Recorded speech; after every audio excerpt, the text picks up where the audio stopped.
going. All right. Start. Start. Okay, here we are. Clapperboard. 3, 2, 1.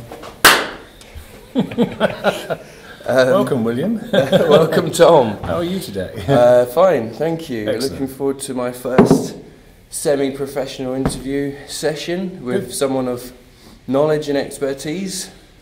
Thank you for coming. I should just introduce very quickly how this came about. I wanted to read the message that you gave me last week. Sure. So, last Tuesday or Wednesday, I got this message from Tom. Will, consider having an education session tied in with your hustings. Get an impartial technical expert, as in not employed by Cambridge, to help give insight into the machinations of Cambridge local government. Someone who has not ties and who has many years' experience in local central government.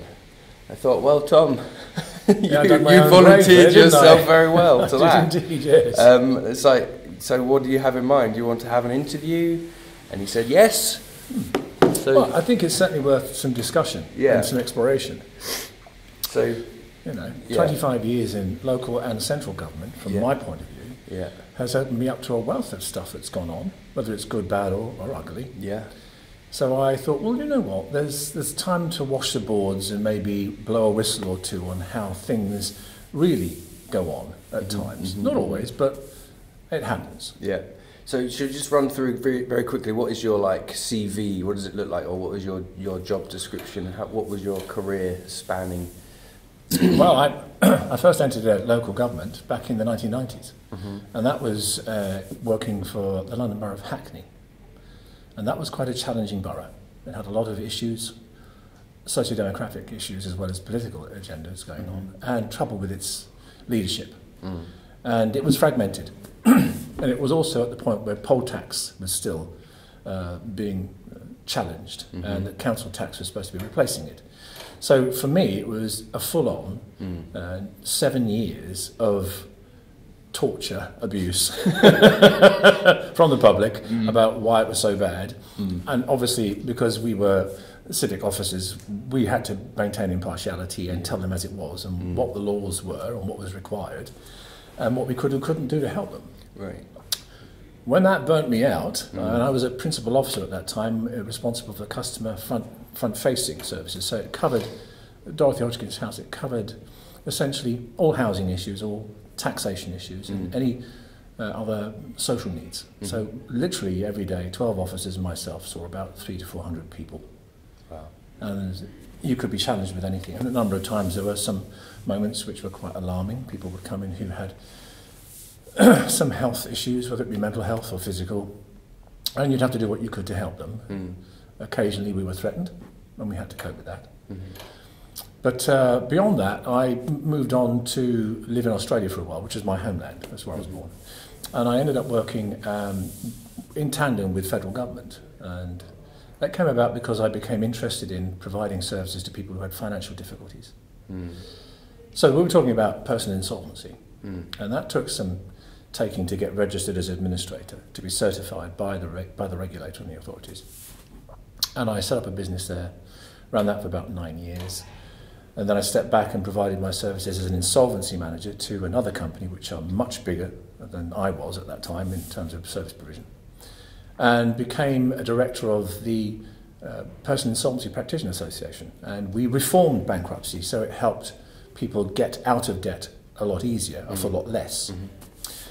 So at the end of that term, I came back to the UK, and I walked straight into local government again.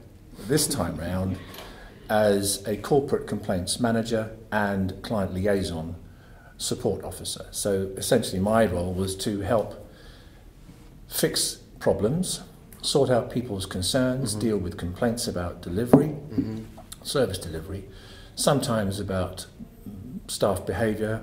A lot of the time it involved councillors, and much of the time MPs would be writing and asking for a please explain. Right. And it led to a number of conflicts for me because I wasn't only involved in understanding and setting out policy agenda, but technical process, because literally every councillor would say, well, so what do we need to refer to from a legislation point of view? How do we get around this process? Right. Well, not how do we get around it? How do we get through it? Or could you just give us an abbreviated process? That makes it difficult, because if you're asked a question that's technical, how are you supposed to answer it? So my job was literally going over a whole plethora of things that would help them understand and put the message out in a simple, plain English term that everyone else could understand. But it came up with some resistance. Lots of people thinking it was giving people too easy a view of how things were done, purely because they had a need to, a motivation to keep it complicated. So the harder it was for you to understand, the less hassle it would be. You wear them down. In fact, one head of revenues and benefits once said to me during a number of investigations on databases that they used in councils was, try not to elaborate too much, but if you're going to do it, if you feel you have to, make the reply 10 or 15 pages long. Right. Why do you think that would be the case? Because you wear them down. Yeah. So is there a big lacking of, in your view, knowledge and sort of education amongst the citizenry, the public, compared to the officers and people such as yourself who were on the inside? Well, to be honest with you, there's a shortfall of education with officers. So whilst there is a remit for them to work in particular areas, particular disciplines, they are expected to have a broader knowledge, but that falls short in lots of places I've worked, because there isn't a motivation to teach them or to train them or provide them access to be able to educate themselves. And at the end of the day, we all have a degree of personal responsibility. So whether you're employed or not, or you're a service receiver, it's worthwhile thinking, hang on, I do have an obligation to try and understand what's going on, why it's going on. If I don't like it, what can I do about it? And who do I approach to help make that happen or change that?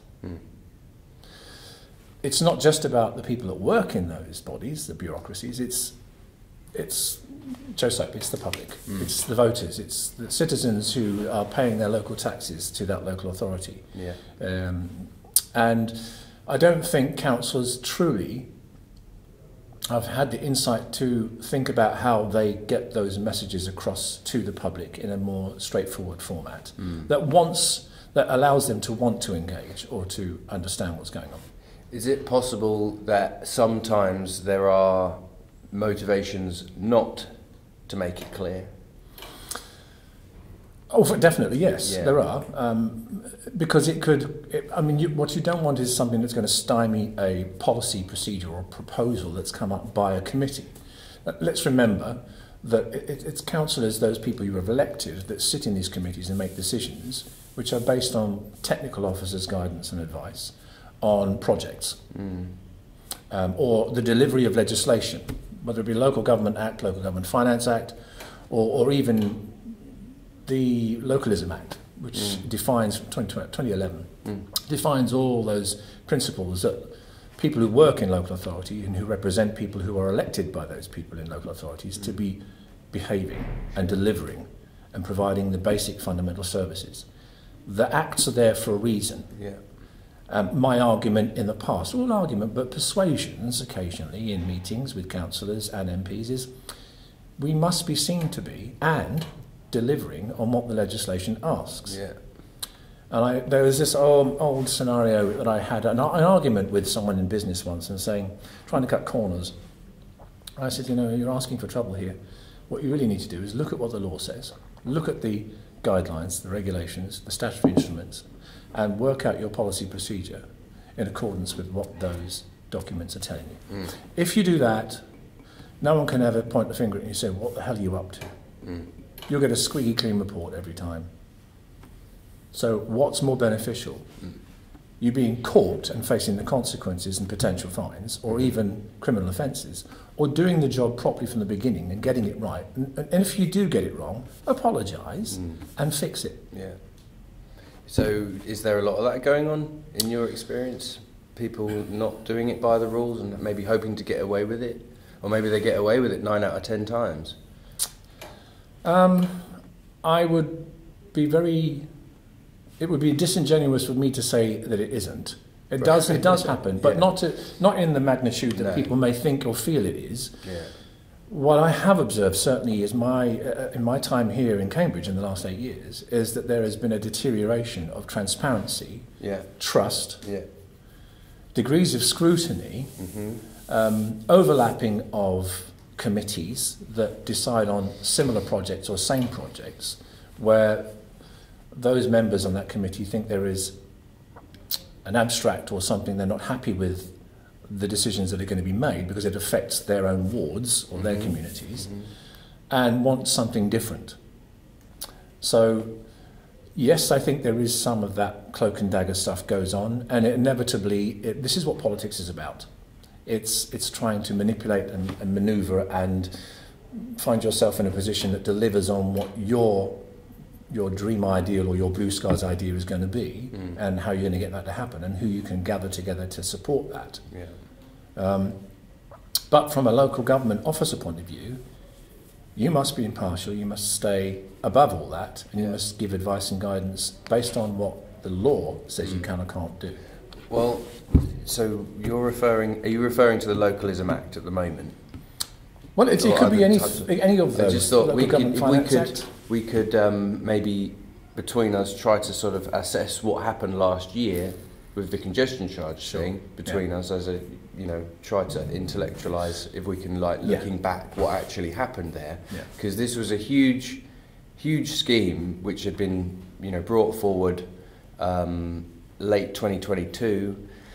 They'd been working on it for 4 or 5 years before that in increments, and then the backlash that it caused, 23,000 responses to a consultation, that's a record breaker, 15,000 signatures on a petition, that's a record breaker, and then hugely controversial issue, and then by the time you got to September, it's like the plug was pulled on it, seemingly from inside the political machine. Whilst they were claiming... And denying a referendum. So I just wonder, what, in your view, what actually went on last year? Because obviously we had a part to play in writing to the LGSEO and things like that, and there was the CRG organised their rally and things. But what was going on inside what would you suppose? Well, let's look at some of the facts. You've already highlighted some data, some figures. But my observations, and in part because of my involvement by request to look at, analyse or study some of the build-up to this, was fairly alarming to me, because the first thing I saw was inconsistency. The second thing was a lack of transparency, fiduciary understanding or concept of what budgeting was meant, the failure of the council to adopt or to employ proper complaints procedures. And by the way, on complaints procedures, the LGSEO have set out very straightforward regulatory and guidelines on how to manage and handle complaints, which, from my observation, Cambridge have failed to meet on a number of occasions, purely through examples sent to me to review, where people have said, in frustration, I'm not getting anywhere here, what should I be doing? And they asked me, because I have been a corporate complaints manager, almost the equivalent to a monitoring officer, which is fairly senior in the government, local government. And when I've seen some of the replies, I have been gobsmacked by that, because if I'd applied that same standard in other places I've worked, I would not have a job. And it did prompt me to think, does that officer have a political bias? Now, in answer to your question about the GCP and the congestion charge, what struck me was the volume of activity the GCP were engaged in, with consultation documents left, right and centre in a very short space of time, almost overwhelming the civic population of Cambridge. The feasibility of such things was extraordinary from my point of view, because such a small team that the GCP are, and I'm talking maybe a dozen people that worked in that unit, How could they possibly manage to pore over all that information? Well, clearly they didn't. It would seem that they outsourced a number of those elements at cost to the taxpayer, indirectly, because it would come out of the grants provided to them. But the CPCA had an overarching responsibility to discuss and agree process with them, along with Cambridge County Council and the City Council. Well, fundamentally, with the congestion charge, it was mostly the City Council that sat on the committee and discussed those things and explored the avenues with the GCP, who went ahead with these consultations. But my view was that the evidence shown was it was a limited number of people who were being asked to make comment or respond or provide answers to those consultations. Now that to me is a failure of democracy straight away, because you're not reaching out to everyone it will affect. You're fundamentally saying we want a small group of people who are in our box already on our side about this particular blue skies or rocking horse policy we've got in mind that we all believe in and we want to see happen, regardless of what anybody else thinks.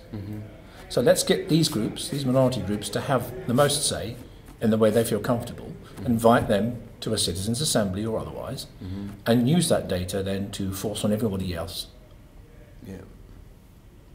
Wrong. That's not the way to do it. My mind's just gone blank because you threw it right into the deep end. Well, I'd say you've got to draw a line under this stuff. It becomes extraordinarily messy when you start playing games like that with the local population. That's going to have a significant impact on their lives. Now, we won't over-exaggerate the issue, but there were a couple of things that I observed straight away, which was about the cost expenditures and the allocation of monies. Very much kept quiet on that. You had to dig very deep into the county council's website to find that information, albeit, and if you couldn't, you'd ask them to provide the information without the express use of an FOI, because they should. All that information should be made public. So it shouldn't be a need for you to make an FOI request for it, unless it is sensitive. But the sensitivities are defined in the Freedom of Information Act, Section 4041. Just as an aside, I noticed that Cambridge have been scorned for having misused those principles recently. I was just going to ask, if we're wanting to analyse and hopefully inform and educate, right, in your previous experience dealing with complaints in local government and things, there's a very clear process set out for how to complain and how these are supposed to be dealt with. Now, the experience in Cambridge, only as tangentially I observed other people making their complaints. You go to stage 1, get fobbed off, go to stage 2, you get fobbed off, and then you go to stage 3, which is the ultimate stage within the council, and then you get fobbed off again and then told to go to the Ombudsman, the LGSCO, Local Government and Social Care Ombudsman, and then that arrives also at a dead end. Not 100% of the time, but in the instances which I've heard about or people have told me about their experience of it, what's actually going on here in Cambridge, do you think? Is it a particular to this council? Are they doing this on purpose? It depends on the motivation, but it also depends on the leadership. And fundamentally, you need good leadership, disciplined leadership in the process. You must follow a due process. It's all right having memorandum and articles and a constitution and policy procedures that you've sat and crafted that would be useful to your local authority and your setup or your understanding of things. But the purpose of there being acts and guidelines from an ombudsman is to warn and educate local authorities about areas they are failing in, remedy, i.e. to correct or compensate. I choose not to use the word compensate. I think that if something has gone wrong and it's cost the individual because the local authorities failed to deliver, then they should be refunded those expenses. Sorry to interrupt, but what are the actual remedies from the citizen's point of view if the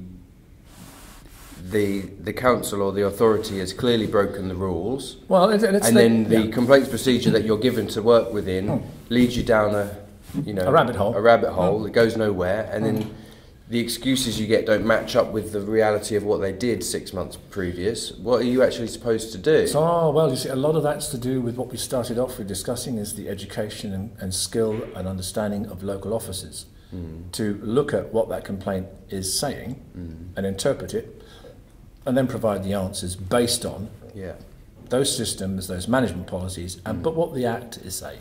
Yeah. Because most of the time, a person complains because of dissatisfaction or personal circumstances that have touched them in a way that is affecting them mentally and physically, or that they have a particular gripe about the way the local authority has been delivering services because of a political ambience.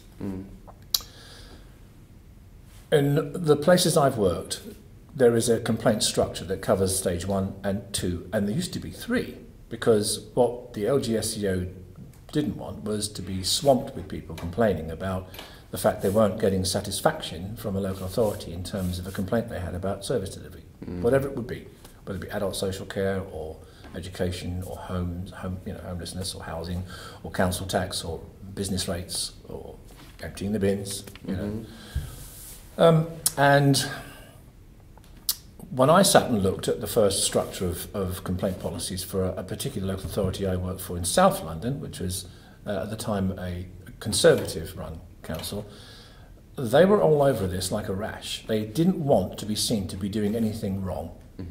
So at all cost, make sure we cover every angle. Yeah. They took on board what the LGSEO said. So rather than extending the complaint process out until it's almost exhausted, you now need to make sure you get it right as best you can in the first instance.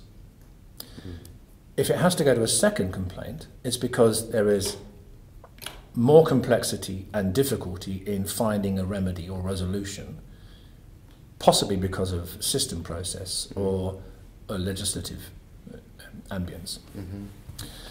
Now, for me, it was always get it right the first time and talk to all those officers involved who created the problem, and then compile a report and send it off to the complaints monitoring officers. So you had an audit process involved. This made sure that you didn't leave any stone unturned. Because if you did, they'd come back to you and say, you've forgotten this, this, and this, and this, can you please revisit that? So you would. And certainly if you had that many complaints, you might make a few mistakes and leave stuff out because you think, hang on, we want to get straight to the point of this, so let's keep it nice and simple for the person who's made the complaint to understand it. And then hopefully it clarifies everything and the case is done. Or we found a way to resolve the problem and move forward. But in those cases where they didn't, stage 2 would then go to a higher level. It would go to senior management, who would be looking at corporate governance, the application of legislation, which is under your guidance. So ostensibly you were the expert, you were the technician. A lot of people in my role were IRRV qualified, which is Institute Rates Revenues Valuations qualified, which is the equivalent of a degree these days in local government, who would look at that information and make sure they covered all those points, dot the I's, cross the T's. If for some reason that stage 2 was not satisfactory, we were told to invite complainants to write to the local government ombudsman or LGSEO. And that was their right to do so if they weren't happy. Then it would be about them going directly to the LGSEO and saying, I don't think the council's covered my complaint properly, they haven't answered, they have not paid me compensation, it's lots of stress and trauma. And we're at loggerheads. There's nothing changed here.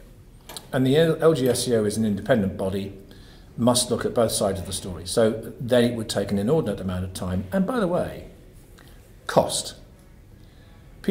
Some people, not all, but some forget that every time you do this sort of thing, it costs the taxpayer money. So it's important to get it right the first time, which was always my stance. But a lot of people would choose not to cooperate or find a way to diffuse the process or confuse or muddy the waters, so it made it longer to resolve the problem. And then you go to the LGSO, they say, well, hang on, we'll come back to the local authority. We would like the complainant to present any more evidence, and then look at it independently and ask the local authority to provide the detail. And there could be bundles of stuff you have to send them. And then it would take 2 or 3 weeks to investigate the whole thing. Yeah. Sometimes they'd come into the workplace and sit and interview officers to find out what went wrong in the worst case scenario. But no one ever wants it to get that far, because as soon as it happens, the LGSEO will write a report which highlights the flaws, errors, observations, what they think you have done wrong, why you should correct or what you should do to correct that process, and award compensation. And it can be substantial. And it could be more than one element of compensation, it could be several. The more errors and maladministration you have created for that person, the bigger the penalty. But is it... Well, it has to be an individual making the complaint, doesn't it? It does, yes. It can't be a group. Yeah, so this is what I was going to say. With something like the congestion charge, for example, which was a big thing, which roused lots of people all around the town, some grouped together, some worked on their own. Yeah. Could it not be seen that the complaints procedure is... It creates a buffer zone so that the officers and things can just kind of like wear it out? Ride out the tide, maybe make some internal changes so that they'll hold off the hordes of angry masses, and then kind of ride it through to however long it takes after the summer or whatever. Let enough of the anger kind of subside, and then slowly or quietly withdraw the policy and move it to somewhere else. But it depends on how many groups or entities you have that are involved in those.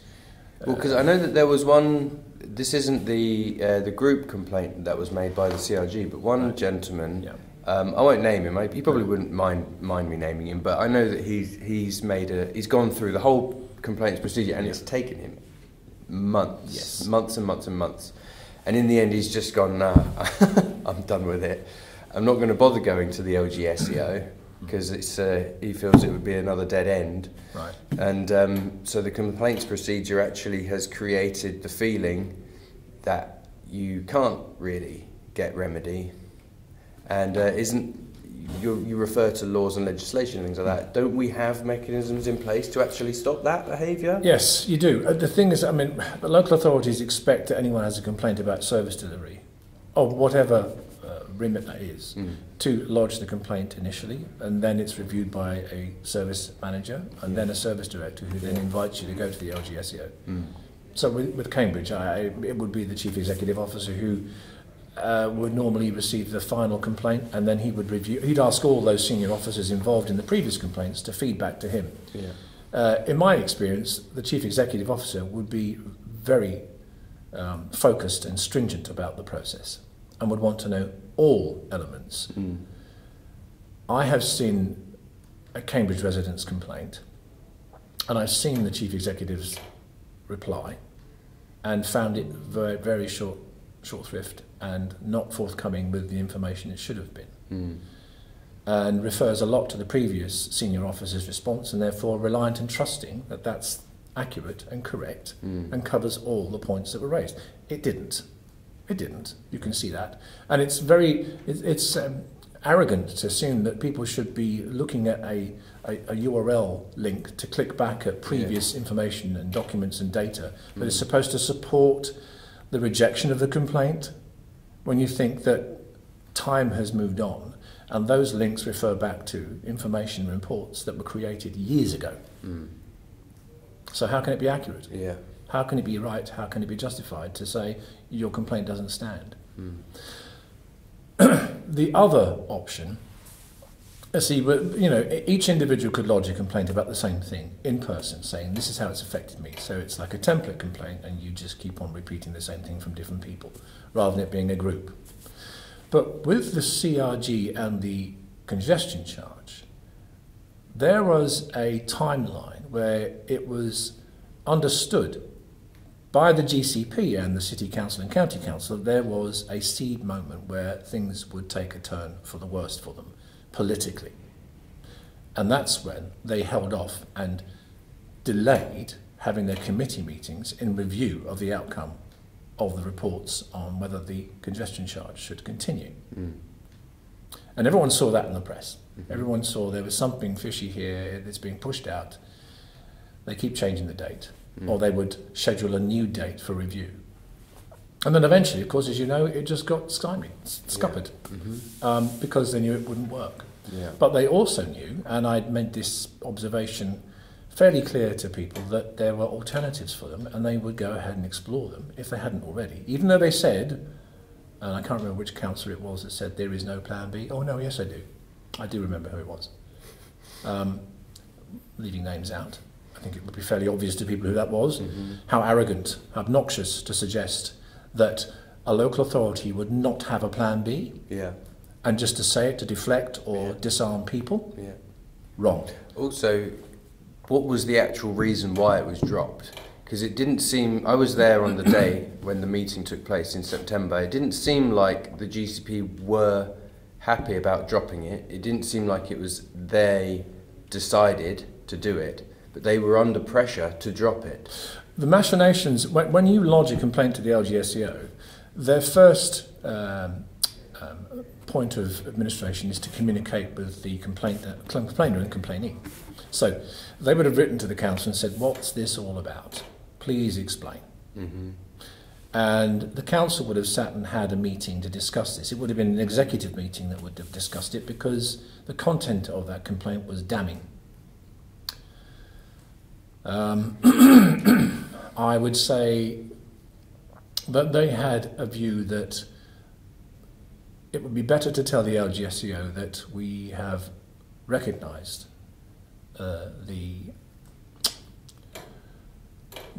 what's the word I'm looking for, without being so too rough, the anger, let's say it was anger, the anger of residents to have this imposed on them, and the cost imposed, and that it would be politically suicide for them if they carried on with it. They wouldn't have said that to the LGSEO. They'd just say, look, we've reconsidered this and we're looking at the options, and the options are not that great, but we have alternatives we'll look at again later on down the line, so we're going to scrap it. And the LGSEO would have sat there and went, phew, there's a huge amount of resources and money we've saved there by hearing that, so we don't need to carry on with the investigation. I think in the reply to the CRG, I think the comment was that because this is no longer going ahead, there's no requirement for us to further investigate. And would the LGSEO have had quiet words with the county council or the GCP?